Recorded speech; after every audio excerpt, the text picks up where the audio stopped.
6 మంది గాయపడితే ప్రతి ఒక్కరిని పేరు పేరున పరామర్శిస్తే అందరూ కూడా నలిగిపోయి 100 మంది మీద పడిపోయారు.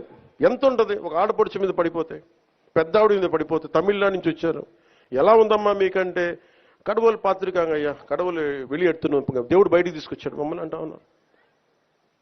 ఎంత పెద్ద మనసుతోటి సరిగ్గా చూసుకోలేదయ్యా మమ్మల్ని. కానీ ఏం చేస్తాం, మా కర్మ ఇలా కాలిందని. అది దేశం తాలూకు దౌర్భాగ్యం. ప్రజలు ఇంత బాధ్యత ఇప్పుడు కష్టం వచ్చినప్పుడు ఎంత అద్భుతంగా చెప్పారంటే నాకు కన్నీళ్ళు వచ్చినాయి. నాకు నిన్న కరిగిపోయాను నేను. వీళ్ళ క్షమాపణలు చెప్పదు ఇంకెవరికి క్షమాపణలు చెప్తాం? ఏఈఓ కానీ, ఏఈఓ వెంకయ్య చౌదరి గారు కానీ, ఈఓ శ్యామలరావు గారు కానీ, చైర్మన్ బిఆర్ నాయుడు గారు కానీ, టీటీడీ బోర్డు సభ్యులు, పాలక మండలి సభ్యులందరూ కానీ, మీరందరూ వచ్చి ఒక్కొక్క వ్యక్తి గురించి కథ వింటప్పుడు మీకు బాధ అర్థమవుతుంది.